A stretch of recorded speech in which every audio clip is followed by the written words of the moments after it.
Hello, everybody. Welcome back to another episode of Radically Loved Radio. I'm joined by a very special guest today who I have had to play Tetris with our schedule because COVID 2020, and we're finally here together and via Zoom. And I'm so excited to chat with her. Christine Gutierrez is a licensed therapist, self-esteem coach. She's an incredible inspirational speaker, and she just wrote a new book that I am just so excited to talk to you about. And I finished reading it back when I got it before our first original interview. But it's called I Am Diosa, A Journey to Healing Deep, Loving Yourself, and Coming Back Home to Your Soul. And I'm so excited to chat with you about it because there's so many things in there that as I was reading it, I just felt like you were talking directly to me. And I'm sure a lot of women who have read this, or men even, just with the experiences that you talk about and our ability to use the good and the bad in order to shape our journey and our understanding of who we are at our core. So I'm so excited to have you on the show. Thank you so much for being here.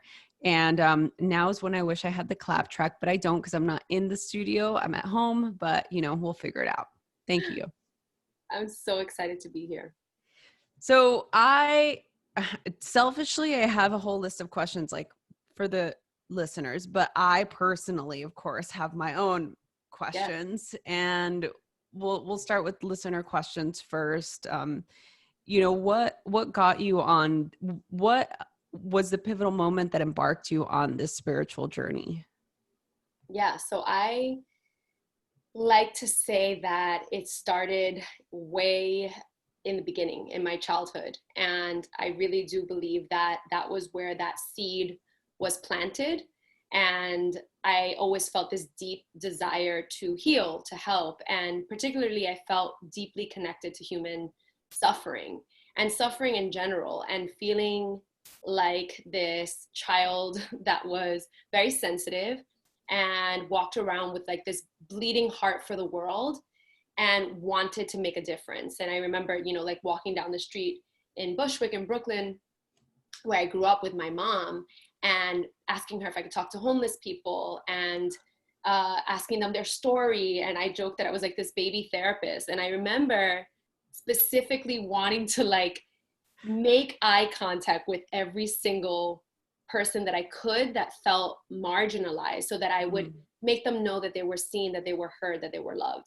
And that's not very different than the work that I do today. It's all connected. And I've been following that inner soul call ever since I was young. And that transformed into studying psychology and philosophy for my undergrad, and then getting my master's in mental health counseling with a focus on prevention and community, and ultimately going on this spiritual path that I merged with my modern therapeutic training. Yeah. And to me, the whole idea of, I'm Hispanic. So for me, the whole idea of, going into this, embarking on this journey as an exploration of diosa and what diosa means, I think was absolutely so enlightening, Yeah. just to learn about it. So what inspired you to make that the title of this book?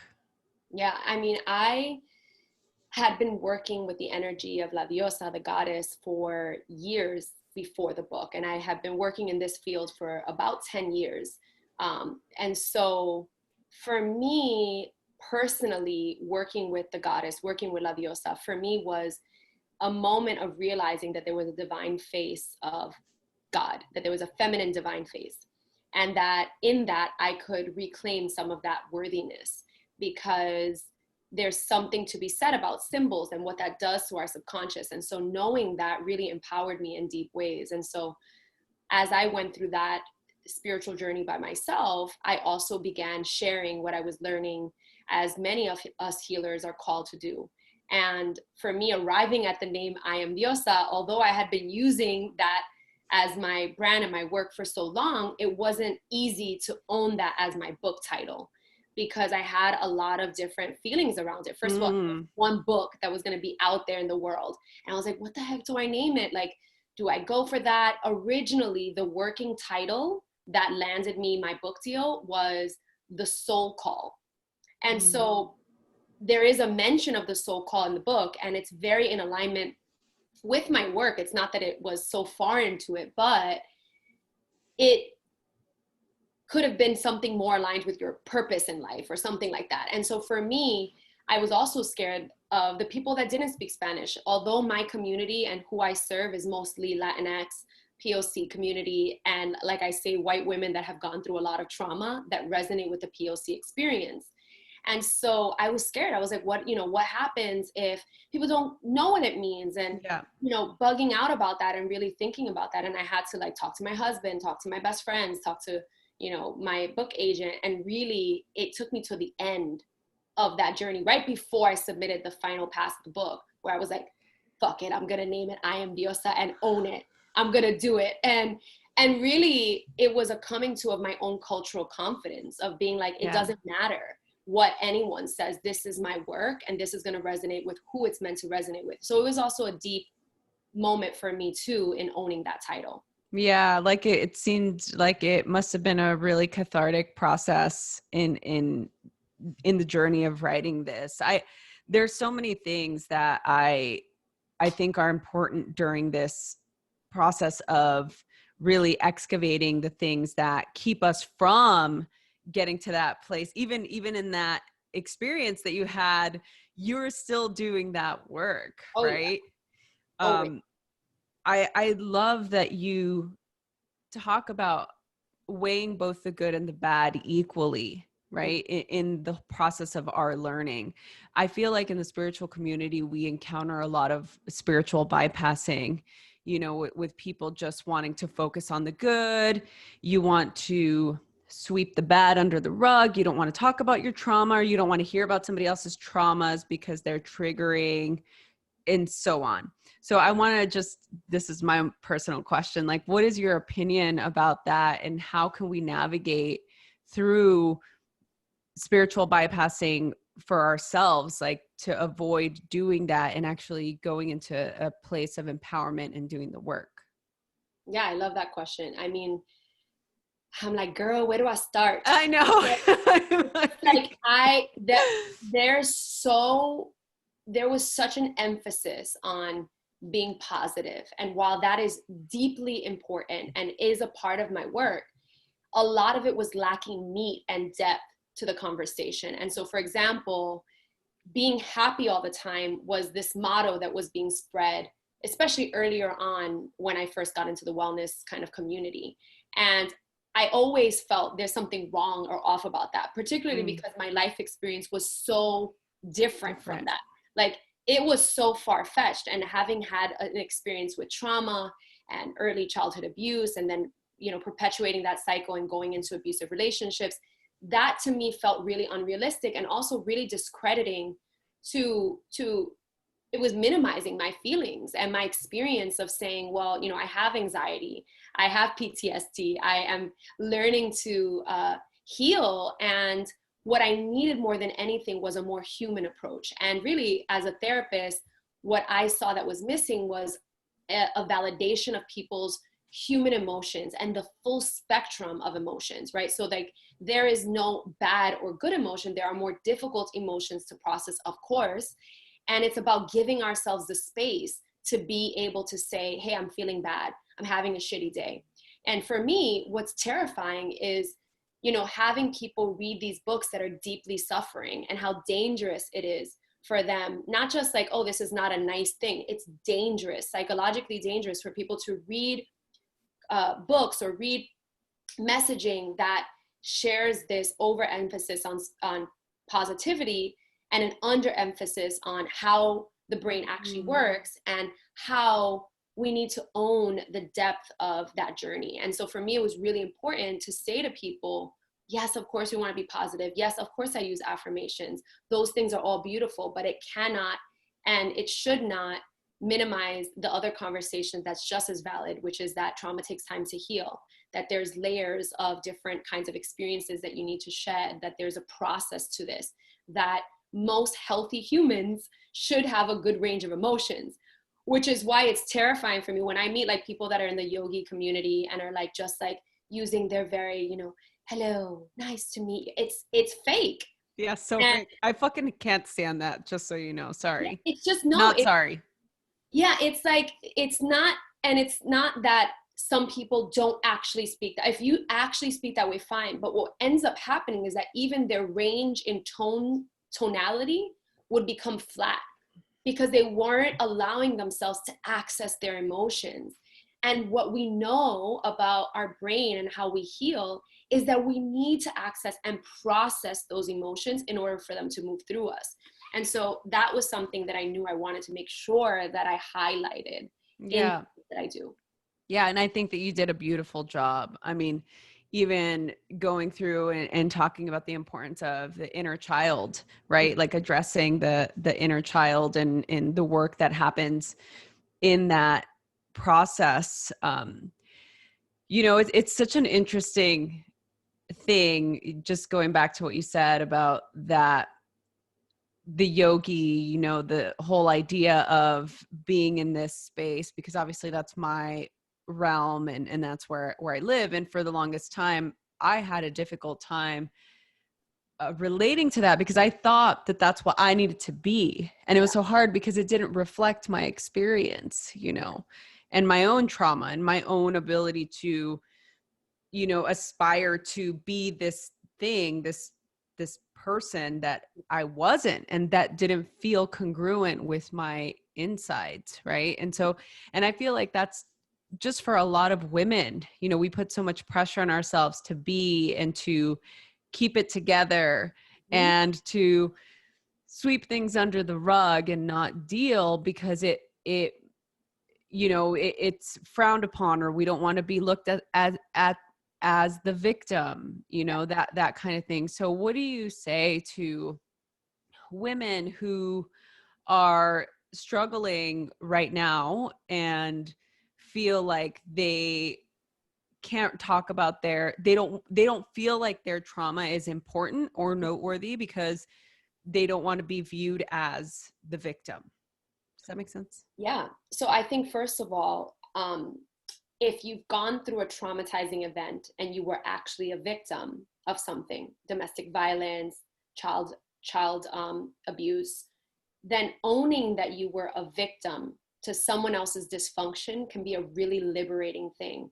And so what's interesting is that, again, and I use both terms, meaning I use the term victim in the sense of being an actual victim of a crime, right? And how that can be liberating. And then the more spiritual kind of lingo of, you know, this whole concept of not living as the victim, right? And so I added some depth to that. And what I added was, if you have been an actual victim of a crime, owning that liberates you. But living and staying, right, in that is not something that's going to be beneficial. But the energy and the approach of saying, like, just don't be a victim, is a very condescending way to approach someone that actually has gone through that experience. And so it's a subtle but powerful shift in being able to say, yes, we want to go from, you know, not being stuck and being the creatrix of our life, for sure, right? Because especially if you've gone through something difficult, I believe that even more so we deserve to live an amazing life because you had your earlier life robbed of you in some way because of someone else's dysfunction. So I believe that it's our duty, right, to give ourselves that life back because we deserve it, because we went through so much shit when we were younger. Might as well make use of that and create the life that you actually deserve, right? Yeah. Now, with that said, I like to say that more important than anything is validating those experiences. So that's kind of my adding the depth to that conversation about that, because I believe in both. We're not going to stay in it, but there's an energetic tone difference that's said in the way I say it and the way a lot of spiritual texts have shared this message. Yeah, no, I like that. I think, and again, just going back to the book, I think you do a really great job at elaborating and going into those those methods, you know, to go into a deeper place. You talk about different types of modalities to work through trauma. You talk about aromatherapy, EFT, EMDR, Mm-hmm. which I've tried. How'd you like it? I No, I haven't tried the rapid eye therapy, which I've heard from many friends that I would really benefit from it, which I'm really I'm curious, you know, to have that experience. Um, but I really feel like these types of methods paired with doing that soul work, um, paired with having a good support system, Yes. is really what sets the ground for that healing.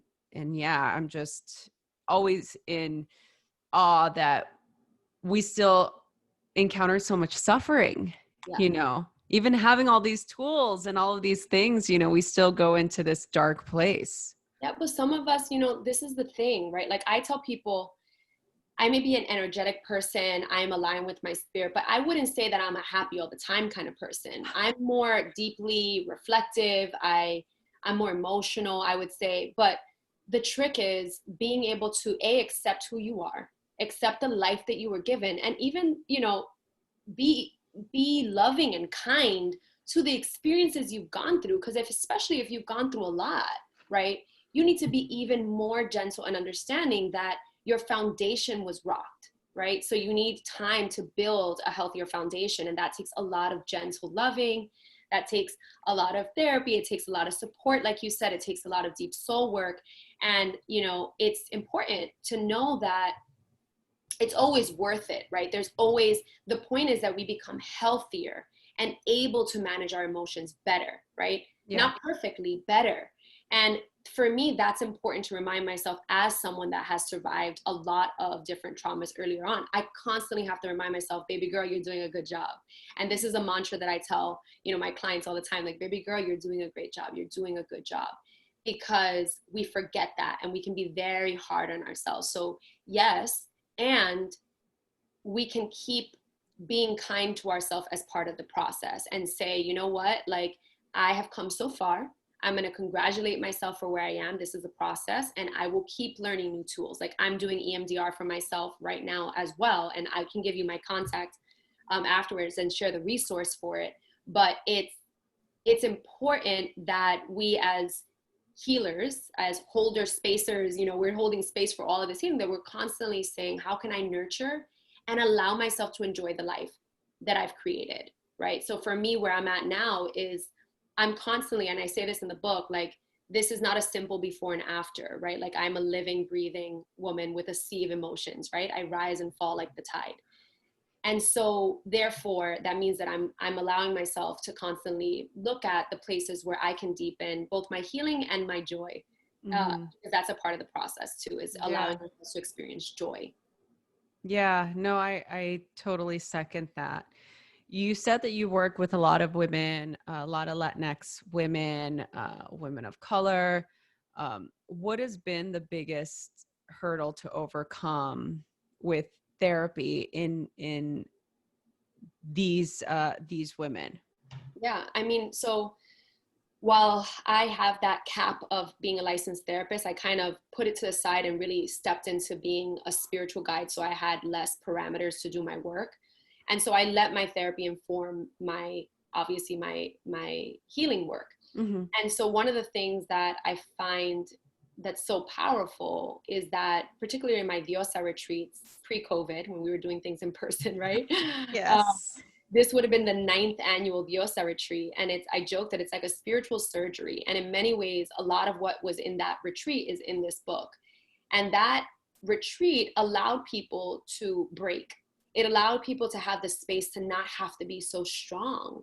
And part of that healing is that they already had the medicine within them. And that's is my belief with all my clients. They are strong, wise medicine women that already have it. They just need the space to freaking break and to share what's going on in their heart and what happened to them. Because a lot of them haven't had the time because they're so busy healing and getting ready to like thrive and get their degrees and do all these things despite what they went through.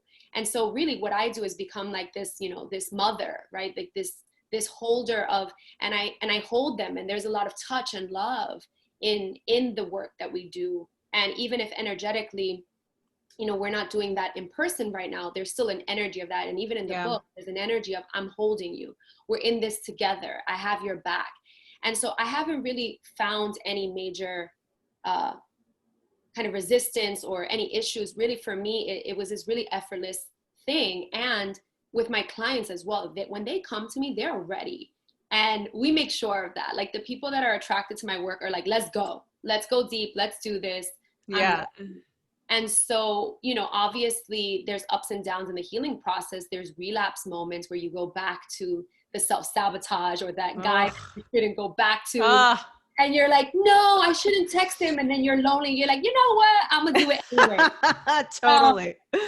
But they're willing, and they keep allowing themselves to get back, and to stay in that community is so big. And so that community aspect of my Diosa community is really big, because they have a nurturing community beyond me that allows them to feel safe, to not be perfect, to mess up, to get back up again.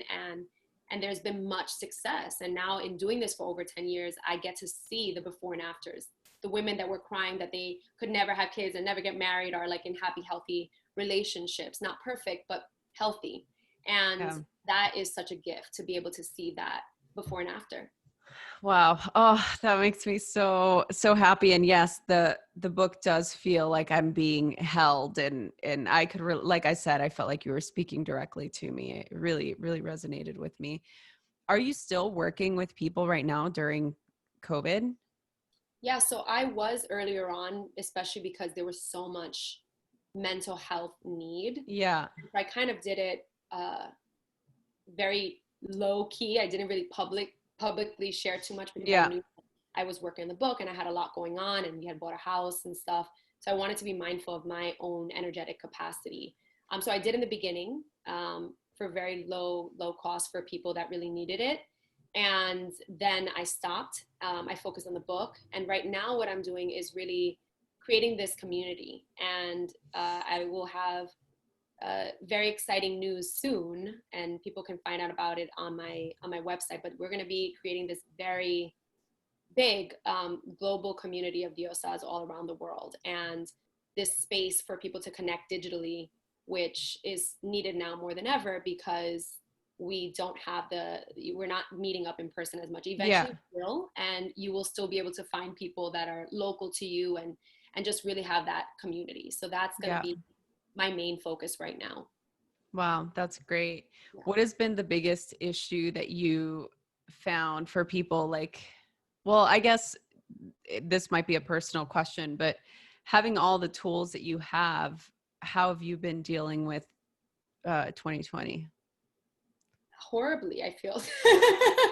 No, I'm like, sorry to be Debbie Downer, but like, no, we like Debbie. We like Debbie's on this show. I mean, it's just true. It's like, who knew, and how, like, there's no guidebook for new things like this. Happen. Like, there really isn't. Like, obviously my tools have helped. I've gone to therapy. Like, I do my own therapy. Like I said, I started EMDR, so I'm starting new things, right? My spiritual support, I'm sober, so I would do my like 12-step groups digitally, really connecting more to people as best as I can, even if it was digitally. And those were my like saving graces, right? Like, those are the ways that I kept myself sane.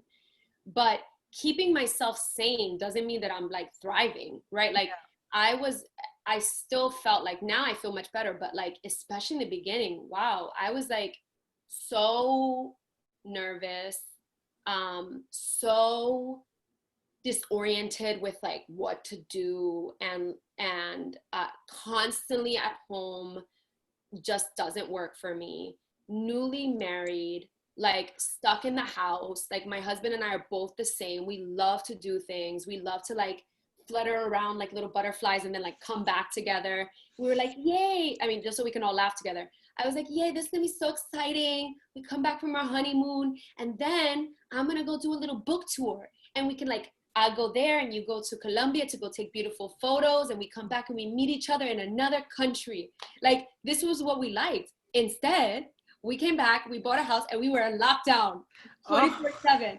And for us, it just didn't really work. That's not our personality. So like, it was really tough for me emotionally, I think spiritually and professionally, because I was confused as to what to do, how to pivot. You know, Yeah. I've gotten used to making a certain amount of money, and so did my husband, and like that changed. And of course, right now we learned to pivot, and thank God I already had a digital community that I could pivot into my business as as this entrepreneur in this Right. digital world. And I was able to do that. But at first it was like, what do I do? I didn't want to. I was also very active in the activism that was going on with Black Lives Yeah. Matter. So I was not feeling it. And when I don't feel it, there's certain levels to it. But when I'm really not feeling it, and I feel like the world is calling me in a certain way, I listen. And I'm not one of those people that are like, oh no, like I have to still do my work. It's like, no, the work is also showing up for the world when it needs. And so for me, I kind of put everything on pause. Yeah. It was hard and frustrating. It doesn't mean that I didn't want to. It just was hard. And so I think that, for all of us that are struggling with these changes, being very kind to ourselves and knowing, I think one of the biggest pieces of like peace that we can give ourselves is allowing ourselves to accept and acknowledge that these are some crazy times and that you're not alone, and being very, very compassionate, being like, wow, this is a lot, right? Like seeing babies with masks on and having to see, having to constantly go outside and feel scared to hug someone or touch someone, or Yeah. limiting contact and living in fear in that way. Let's be real, that's a lot. Yeah. And so that's where I'm at with it. And obviously now 6 months in, or whatever it is, 7 months, I feel much more grounded in accepting that this is where we are and doing my best to show up to what I need to do for myself and the world. But it doesn't make it normal for me. It's just, I'm accepting it. I'm in acceptance of what it is. Yeah, no, that's a really great and optimistic way of looking at it. I feel the same way. I am such a physical, touch, love language person, so for me, like when I see people, or, for the longest time, we didn't know what was going on. And my mom has, pre-existing health conditions. So I couldn't see my mom. Like, I remember I was so upset. I was like, I just want to see my mom. Like, I want to hug my mother, and it was so weird. And even seeing my friends after that, like I couldn't, I'm like, are we comfortable? Can we hug? Can we not? Like, should we stay distant? But, I just resorted to getting COVID tests like every other week just to be able to like see my mom and be able to, see a couple of my friends, So yeah, it's definitely been an interesting traumatic. I mean, that's a great question. Like, what is the trauma going to look like for us in a year to 2 years? Like, I know we're living in it right now. We can't even think about it, but how many people are going to be trauma to PTSD from this year? I think the key is I'm all about prevention, right? So I think that in the midst of massive change or world crisis, we need to get support, right? And get mental support, get emotional support, get spiritual support, and find resources, regardless of what socioeconomic status. Like, there are resources that, BetterHelp, I work with them as a sponsor. I don't know what they call it, collaboration. Yeah. And they offer scholarships to people that are in financial need as well.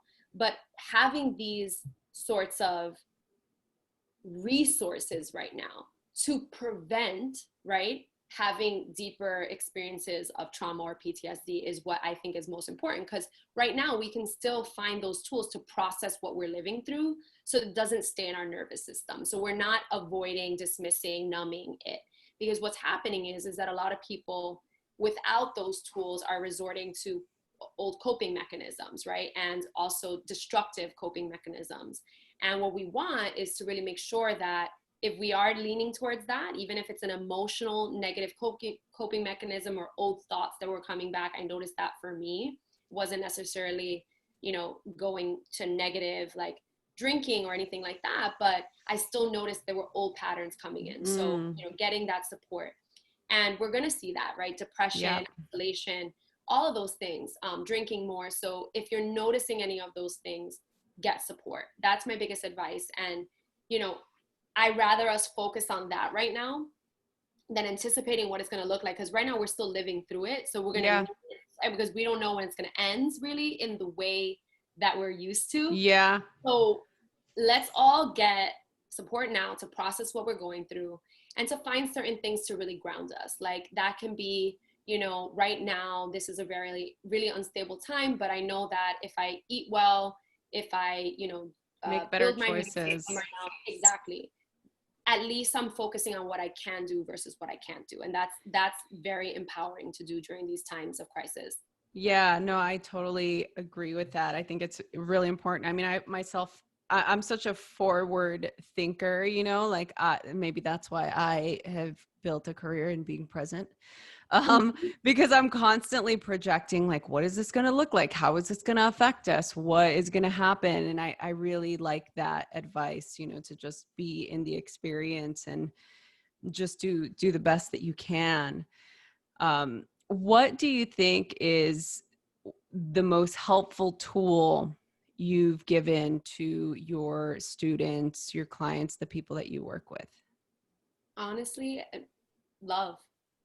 You know, it's so funny because I remember doing my master's and we're talking about all these things, and my supervisor, Dr. Grace was her name, she said a very pivotal, a very key part of our healing process is the love that we give in that therapeutic room. And it's something that's usually not spoken about. And, you know, obviously therapy it's been colonized in many ways and written by mostly white men. And so this kind of energy of this warmth or love or touch, these are things that are very, you know, at least in my culture, right, coming from a Puerto Rican background, these are like very medicinal kind of things that we've known intuitively and that I consider therapy. And so really the love that I give, the warmth that I give, and the space that I give people to feel that love and warmth reminds them of their worthiness, reminds them of their power. Yeah. Oh, I love that. You have a chapter called Cultivating Healthy Love in your book. Um, what what are 3 ways that we can do that in our own life? Well, first is looking at the places where we don't have, where we're not currently seeing healthy love. Really getting honest about what's not working, I think, is always a big motivator to know what we need to change. Because sometimes we're so stuck in denial that we don't know. So look at the relationships you have in your life, and I'm talking about all of them, right? Like your friendships. Is there someone that you feel like they have a more dominating personality than you, and so you close your voice more and don't communicate your needs with? Is there a romantic relationship where you feel like you are a little codependent and caring more about that person's needs instead of touching base with your heart and saying, this is my desire, right? This is what I feel safe with. Looking at your family relationships and seeing where you feel like you do the thing that's right for them, but maybe not for yourself. So first, look at the ways in which they're currently some blocks or some spaces that are not really serving who you are right now, because we change and that's important, who you are right now. And then second, look at one thing that you can do if you are in a healthy space to do so. This is not for those that are in a toxic or like abusive relationship, but really for someone that or maybe it's toxic but not abusive rather, right? Where you can talk to the person and say, you know, I've been reflecting and I noticed that I tend to not really tell you what I'm feeling because I feel that you're very assertive and I'm not as assertive, but it hasn't really been feeling good for me. And one thing that I'm doing for myself is I'm allowing myself to speak up. This might not be perfect. It might come out a little messy, but because I'm learning, but I hope you hear it with love.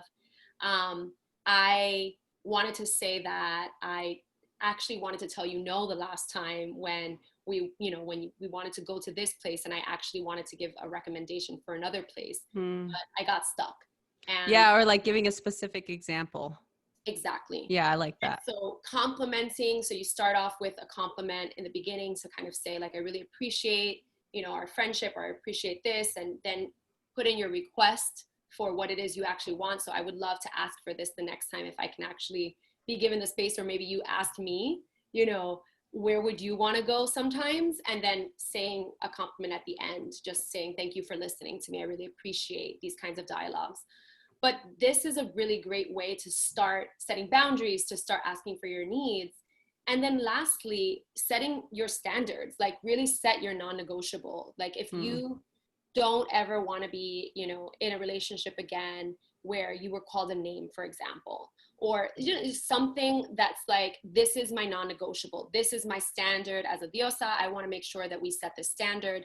And knowing that if anyone does that, that A, it doesn't suit your life anymore or who you're trying to be, either A, you remove them from your life, or B, you have a very serious conversation that sets that boundary. It's like, this is nothing, this is not allowed in my realm, right? And so in this way, we become advocates for ourselves and our higher self, and say, this is what I allow, this is what I don't allow, right? Yeah. And so this is important for us as women, as people. We need to have healthier boundaries that really allow us to have nourishing relationships. Oh, I love that so much. That's so good. I'm going to have to re-listen to this and just like repeat those things like a mantra. What is your hope for the rest of the year? Right now it's September. Your book just came out like not that long ago. We're, you know, celebrating so many incredible things. We're also on high alert with so many other things. So what advice can you give us for the rest of the year, and what are you looking forward to the most? My advice for the rest of the year would be, if you haven't already, definitely get or sign up for something that can support you. I think that we need that now more than ever, for sure. If you've been wanting to do EMDR, sign up for it, right? Like for anyone listening, if you've never been in therapy, you've never signed up for a group support or any kind of community, spiritual stuff, do it for yourself. Find out about scholarships if you need it, etc. And then my second thing, what I'm personally looking forward to, is allowing myself to appreciate how far I've come. And I've talked about this recently in a lot of podcasts, where I am really good at shadow work. I've done it my whole life. I had to be good at it. I am an expert at holding space for people's dark parts and for allowing them to love those parts. The next journey for me is allowing myself to really look at the magic that I've created. You know, my wonderful partner, my husband, my dog, my life. And instead of being on high alert like we are in the world, which is how I am sometimes in my personal life, even though I have all the things, I'm still like, you know, shadow work Christine, and giving myself the space to be like, girl, there's nothing wrong right now, you can chill. And like, this is something that constantly my husband is telling me, right? Like, you get to have this experience of joy and you get to chill because you're safe. And so this is my personal thing that I'm excited for, is letting myself enjoy that peace, enjoy that bliss, and sink into it deeper in my body. Oh, I love that. Well, Christine, you are incredible. Thank you so much for the work that you do. I am just so happy that we got to do this. I think it's the first of many times that we get to talk. And where can people go for more information? Where can they go to get the book? Yeah, you can go to www.imdiosabook.com. And then for all the other things, and to find out when I release the Diosa community, you can go to my website, christineg.tv. And I'm most active on Instagram at Cosmic Christine. Great. And so those links will be on the show notes of this particular podcast. Either you're watching this on YouTube or you're listening to whatever platform you're listening to. Those links will be in the info button. So you can go ahead and follow Christine there. Tell her what you thought about the book or this conversation. If you have any questions for her, I'm sure she would love to answer them. So Christine, for everybody that's been on the show, I always ask the same question. You know, I started Radically Loved as a way to create a community to practice the ethos that we are radically loved and supported by God, source, whatever higher power of your understanding. The universe works for us and not against us. And so the question for you is, how do you feel radically loved? Oh my gosh, so much. Like, I feel like I always say spirit shows off, like spirit be showing off. I'm like, damn, spirit, you be showing off, right? Like, always guiding me to everything that I always wanted and needed because of because of the work and also because of listening to my soul voice. And so in every area of my life, I feel radically loved right now. My friendships, my marriage, my family, my community that has been so badass and just supporting me so much with this book and everything. So I feel very radically loved. Oh, I love that. Thank you so much. Thank you so much for all the work that you are doing for the book, for the people that want to see this on YouTube. I mean, like this whole cover. Yes. Yay. Yes. It's so, it's incredible. And again, it's called I Am Diosa, A Journey to Healing Deep, Loving Yourself, and Coming Back Home to Your Soul. So definitely check it out. Thank you again, Christine, so much for being here. And thank you all for listening. We can't wait to hear what you thought. Thank you, Mama.